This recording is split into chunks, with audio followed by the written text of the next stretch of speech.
Assalamualaikum warahmatullahi wabarakatuh. Teman-teman, kembali lagi di channel YouTube saya, Khairun Imam. Gimana nih kabar kalian? Semoga kita semua selalu diberi kesehatan, kemudahan, dan juga limpahan rezeki dari Yang Maha Kuasa, teman-teman ya. Nah, di video kali ini kita akan mendengarkan penjelasan yang sangat luar biasa dari Bung Ali Muchtar Ngabalin terkait dengan apa motif atau apa tujuan dan siapa dalang di balik kasus ijazah Pak Jokowi ini. Dan apakah kasus ini ada hubungannya dengan ketua buzzer yang ditangkap beberapa minggu yang lalu? Karena kan ketua buzzer itu ditangkap karena dia ingin menutupi kasus-kasus besar yang ada di Indonesia. Nah, apakah Roy Suryo menjalankan tugas yang sama? Nah, ini yang menjadi pertanyaan teman-teman. Karena mereka ini ngotot banget gitu. Sampai tidak percaya Bareskrim Polri, tidak percaya UGM, tidak percaya pernyataan dari teman wisuda Pak Jokowi, bahkan teman kelas Pak Jokowi. Jadi tidak ada yang mereka percaya. Mereka hanya ngotot dengan apa yang mereka ingin suarakan gitu. Terlebih lagi beberapa hari yang lalu Tifa juga sudah menyentil-nyentil nih ijazah Ibu Iriana. Apa coba tujuannya kalau bukan pesanan? Apakah memang ada bohirnya atau ada orang yang mendanai mereka untuk mengangkat isu ini? Dan saya yakin Pak Jokowi sudah tahu siapa dalangnya. Dan apakah akan dibongkar oleh Bung Ali Ngabalin? Karena Bung Ali sempat membuka sedikit rahasia-rahasia ketika mereka teleponan dengan Roy Suryo. Waduh. Dan saya harap kalian nonton video ini sampai habis teman-teman ya. Oke, sebelum kita mulai videonya, jangan lupa like, subscribe, dan share. Dan tanpa perlu berlama-lama lagi, mari kita mulai videonya berikut ini. Kita bagi informasi ini kepada masyarakat melalui TV One karena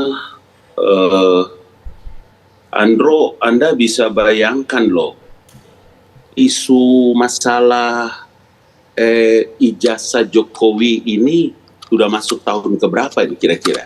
Coba. Tahun ketiga apa ya? Itu pertanyaan pertama loh. Dia saking begitu lamanya, dari hari ke hari, dari bulan ke bulan, orang-orang hanya itu saja. Dan jangan lupa bahwa peran serta mereka itu bisa mengalihkan isu-isu besar di Republik ini, dan tiba-tiba orang begitu lupa kasus-kasus besar di Republik ini. Contoh kasus Timah, kasus Pertamina. Kasus apa lagi teman-teman yang diusut oleh kejaksaan yang korupsinya gede-gede? Wow. Siapa mereka ini sebetulnya? Nah, isu tentang ijazah palsu ini kan bukan sehari dua hari, bertahun-tahun. Berlarut-larut. Orang yang korupsi uang triliun rupiah, polisi begitu tangkap, jaksa begitu ambil semua peristiwa-peristiwa penting itu, seketika langsung hilang di ruang publik. Iya juga ya. Pemeriksaan terhadap tokoh-tokoh tertentu yang terkait dengan pemalsuan data, penipuan, segala macam yang sedang ditangani oleh KPK hilang total. Rakyat tidak mendapatkan informasi itu lagi. Wah, betul banget. Pertanyaannya siapa mereka ini? Apakah ini juga untuk meredam isunya kasus Hasto teman-teman yang sekarang sudah bergulir di pengadilan? Wah. Ini menarik banget ini. Karena kan kasusnya Hasto ini diduga juga ada kasus besar di belakangnya, teman-teman. Untuk apa urusannya? Masa orang sekelas seperti Roy Suryo yang sudah berkali-kali bahkan pernah dipenjara tidak kapok-kapok dengan menyebarkan berita-berita bohong? Betul. Ilmuwan apa kalian? Penelitian apa kalian yang penuh hujatan dan caci maki? Apakah peneliti dengan cara begitu? Nggak mungkin, Andro. Dia tidak berdiri sendiri ini barang. Tidak berdiri sendiri kenapa ya. Saya berkali-kali bilang, kalau orang-orang ini punya niat baik, punya etikat baik, tidak begini cara mereka. Tidak begini cara peradabannya menghujat, mencaci maki, mencederai. Dari satu kasus ke kasus lain. Fufu Fafa, Fufu Fefe dan segala macam. Fufu Fefe ya kan. Nggak selesai, mereka pindah lagi. Nggak selesai, pindah lagi. Bagaimana caranya mereka menjatuhkan harkat dan martabat Jokowi dan keluarganya? Tidak selesai. Nah, dan kemarin yang terbaru kan, Tifa juga mulai mengusut ijazah Ibu Iriana. Nah, ini motifnya, wah ini harus dibongkar sama Bung Ali nih. Dengan Bang Masa Abalin sih? jelas ini Bang, Abang menyebutkan satu nama yang Abang maksud Iya, fix Roy saya Suryo. harus bilang Meskipun seperti tadi itu. Roy Suryo sudah bantah. Ada Rismond, ada Ibu Tifa, ada Ibu siapa lagi itu. Kurnia, Bu Kurnia. Berkali-kali hanya itu saja hitungan jarinya. Masa mereka cuma lakukan itu saja, kemudian sudah klarifikasi, Pak, kita kalau mau caleg, kalau ijazah kita diragukan oleh KPU, maka yang bisa melakukan klarifikasi itu adalah sekolah yang mengeluarkan ijazah kami. Sekarang Betul. Universitas Gadjah Mada telah melakukan klarifikasi, telah memberikan keterangan tentang posisi ijazah Jokowi. Masa sih belum lagi sih? Dan yang kalian harus tahu teman-teman ya, UGM sudah berkali-kali melakukan klarifikasi dan menyatakan bahwa Pak Jokowi benar kuliah dan lulus di UGM. Tapi mereka nggak pernah percaya loh dengan UGM loh. Masa sih tidak diterima pernyataan itu? Masa sih UGM bukan institusi resmi? Kok kita tidak kapok-kapok, tidak bisa menyelesaikan perkara? Bangsa apa kita ini? Bang Siapa Abalin, kita sebentar. sebetulnya? Bang Abalin, Ah. Roy Suryo, Rismond, dan juga Dr. Tifa, mereka sama-sama UGM. Mereka dalam satu ikatan keagama. Tadi kami sudah konfirmasi ke Roy Suryo bahwa tudingan itu adalah palsu. Karena kami bergerak atas biaya sendiri, tidak ada yang menggerakkan kami sama sekali. Itu kata Roy Suryo di paket yang kami tampilkan tadi, Bang. Mana ada pencuri yang mau ngaku ya kan? Kan gitu peribahasanya teman-teman. Iya dong, kalau dia sesama UGM, kalau dia sesama alma mater, kenapa sih orang tidak bangga punya alma mater melahirkan seorang alumni terbaik, memimpin Republik Indonesia 2 periode, menjadi gubernur DKI Jakarta, menjadi wali kota 2 periode. Luar biasa kan alumni UGM itu kan? Jadi apa yang kita mau bilang coba?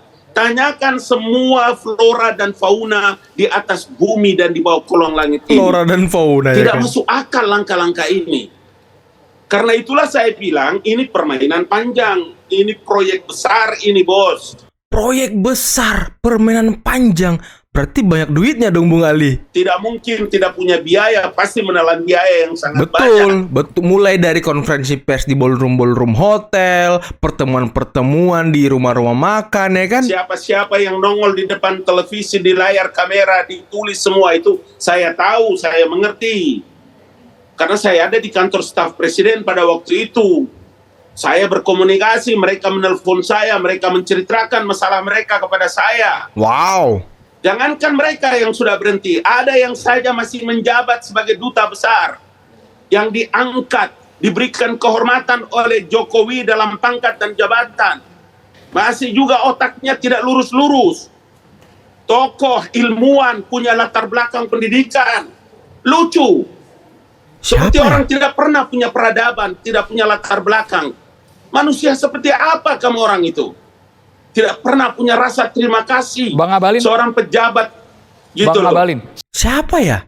Pengamat politik. Kayaknya yang sering tampil di ELC juga tuh, yang kurus-kurus tuh, yang udah tua juga tuh teman-teman. Siapa namanya ya? Lupa saya namanya. Itu kan mantan duta besar tuh, yang sekarang ya menyerang Pak Jokowi terus tuh itu tuh orang tuh. Siapa? Prof siapa gitu namanya ya? Lupa saya teman-teman. Wah, siapa namanya tuh ya? Waduh, kok bisa lupa gini ya? Supaya pernyataan Abang ini tidak terlalu liar dan tidak dianggap oleh fitnah oleh sejumlah pihak. Yang maksudnya proyek besar ini yang menggerakkan siapa, Bang Abalin? Proyek besar anggarannya juga sangat tinggi. Menurut Abang siapa ini? Yang menggerakkannya siapa, Bang? Bisa dilihat dengan gampang bukan? Bisa dibaca dengan baik. Saya ingin menyampaikan kepada teman-teman di TV One dan mudah-mudahan ini sedang disaksikan oleh orang banyak. Ancaman yang selalu dilakukan untuk menggerogoti harkat dan martabat seorang Joko Widodo yang pada waktu itu menjadi presiden harusnya sudah selesai, bukan? Tapi kalau sampai sekarang belum selesai, maka ada 2 tahap. Ancaman pertama datang dari luar negeri, ancaman yang kedua datang dari luar negeri, dioperasikan oleh semua jaringan-jaringan yang kira-kira mampu dan memiliki kapasitas untuk bisa menjatuhkan kewibawaan Presiden Joko Widodo. Itu tidak mampu. Kalau kemarin setelah Presiden Joko Widodo itu dia masih memimpin Republik Indonesia, harusnya ini Andro setelah berhenti jadi Presiden Republik Indonesia selesai ini barang Pak. Dan saya dengar dari Presiden Joko Widodo bahwa setelah beliau berhenti menjadi presiden itu kan harusnya sudah selesai. Ternyata mereka tidak siap lagi dengan situasi itu karena anaknya menjadi wakil presiden. Masih lanjut terus ya kan? Saya berkali-kali bilang, kan Anda juga tahu kan Andro, bahwa mereka menyerang KPK, mereka menyerang pamannya yang ada di MK dan lain-lain. MK memutuskan satu keputusan untuk memenuhi persyaratan. Mereka tidak siap dengan keputusan Mahkamah Konstitusi habis-habisan. Mereka gebukin orang habis-habisan. Setelah keputusan Mahkamah Konstitusi yang final and binding, mereka lagi menyebutkan Gibran itu sebagai anak haram. Keputusan Mahkamah, pamankannya katanya. Baik, tapi kita tidak usah melebar. Bang Ngabalin, kita fokus saja ke soal ijazah. Anwar sendiri kan, Bang banyak Ngabalin. hakim. Bang Ngabalin selalu menyebutkan mereka dan mereka. Tapi kita tidak usah melebar, Bang. Kita fokus saja ke ijazah. Menurut Abang jadi tujuannya apa? Yang satu kan inginnya kalau versinya Roy Suryo CS inginnya ini dibuka seterang-terangnya dengan penelitian yang ilmiah. Bahwa mereka sebagai akademisi.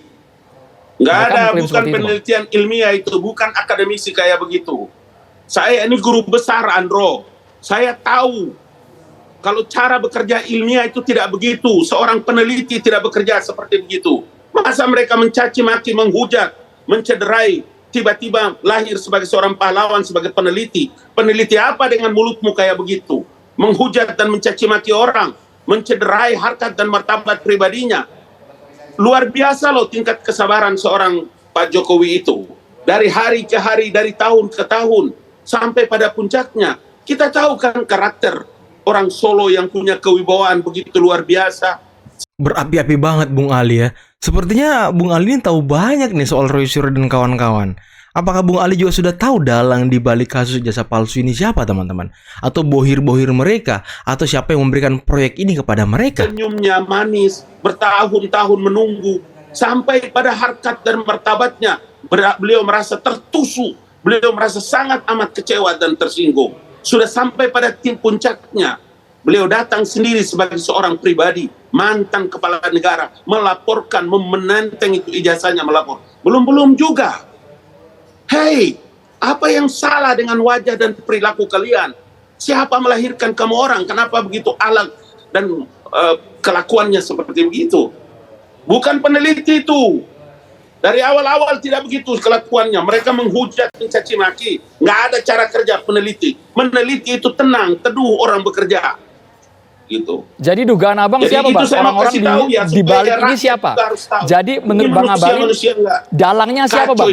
Dalangnya siapa sesuai dengan judul kami Bang? Menurut Abang. Apakah ada seorang pemodal, walaupun sudah dibantah sama Roy Suryo tadi, mereka tidak bergerak atas nama orang lain? Iya, kalau Anda bergerak dengan teman-teman bukan atas nama orang lain, atas nama pribadi, setingkat itukah kebencianmu kepada Jokowi?